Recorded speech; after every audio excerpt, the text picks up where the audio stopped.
Hello everyone, आज हम करेंगे शब्दों का वर्गीकरण।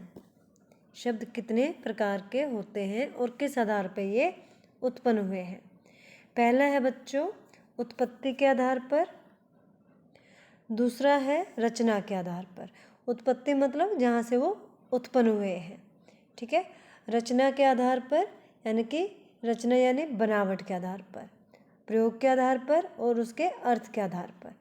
लेकिन आज हम करेंगे उत्पत्ति के आधार पर शब्दों की वर्गीकरण। जैसे मैंने आपको अभी बताया, उत्पत्ति के आधार पर, उत्पत्ति मतलब उत्पन्न होना, ठीक है। उत्पन्न होना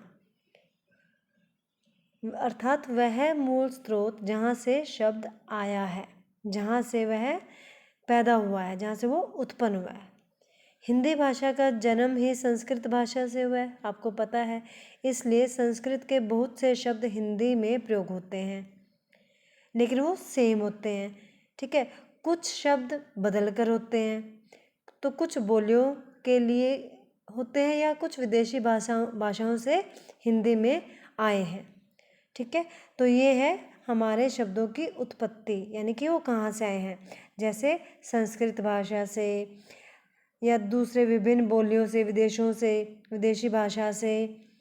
देशज शब्द, संकर शब्द, ये सब क्या हैं, शब्दों का पैदा होना, कहाँ से वो आए हैं, ठीक है। आज हम करेंगे उत्पत्ति के आधार पर। उत्पत्ति के आधार पर शब्दों को 5 भागों में बांटा गया है, ठीक है बच्चों।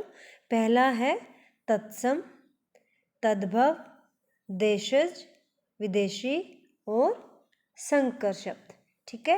ये हमारे सारे उत्पत्ति के आधार पर 5 तरह के प्रकार हैं, 5 प्रकार हैं, ठीक है। आज मैं आपको करवाऊंगी सिर्फ 2 तरह के प्रकार, तत्सम और तद्भव। तत्सम शब्द क्या होते हैं बच्चों? तत्सम शब्द वो होते हैं जिसका मतलब जो शब्द हमारा जो संस्कृत से लिए गए शब्द है ना, वो सेम एज इट इज़ हम हिंदी भाषा में प्रयोग करते हैं, ठीक है। वे शब्द जो संस्कृत भाषा में जैसे थे वैसे ही हिंदी भाषा में आ गए हैं, उनको प्रयोग कर रहे हैं, उन्हें तत्सम शब्द कहा जाता है। आगे है उदाहरण, जैसे वायु, अग्नि। अग्नि देखो संस्कृत का शब्द है। वायु, वायु का हम क्या कहते हैं, हवा। अग्नि को क्या बोलते हैं, आग। आकाश को हम क्या बोलते हैं, आसमान। सूर्य, सूरज। नासिका, नाक। जल, पानी। हस्त, दंत, गृह आदि, ये सारे क्या हैं, तत्सम शब्द हैं। ख नंबर 2 पे आता है उत्पत्ति के आधार पे तद्भव शब्द। तद्भव यानी कि तत् प्लस भव, इसका अर्थ है उसी से उत्पन्न, यानी कि उसी शब्द से उत्पन्न, अर्थात मूल भाषा के तत्सम शब्दों में बदलाव आने के बाद शब्द का वह रूप जो दूसरी भाषा में प्रयुक्त होता है, वो तद्भव शब्द कहलाते हैं।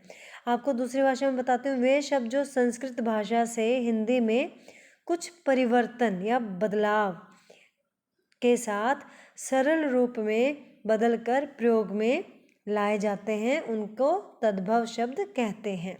जैसे अभी मैंने आपको बताया था हस्त, हस्त को क्या बोलते हैं, हाथ। दंत को दांत, दंत हमारा संस्कृत शब्द है, संस्कृत का शब्द है, लेकिन इसको अब हमने हिंदी भाषा में दांत बोल दिया। ऐसे ही गौ, गौ संस्कृत का शब्द है, लेकिन हम हिंदी में इसको गाय बोलते हैं। ऐसे ही सर्प, सर्प को हम क्या बोलते हैं, सांप, ठीक है बच्चों। आज मैंने आपको सिर्फ 2 उत्पत्ति के आधार पर 2 प्रकार करवाए हैं। अगले वीडियो में मैं आपको देशज, विदेशज और संकर 3 तरह के शब्द और बताऊंगी। धन्यवाद।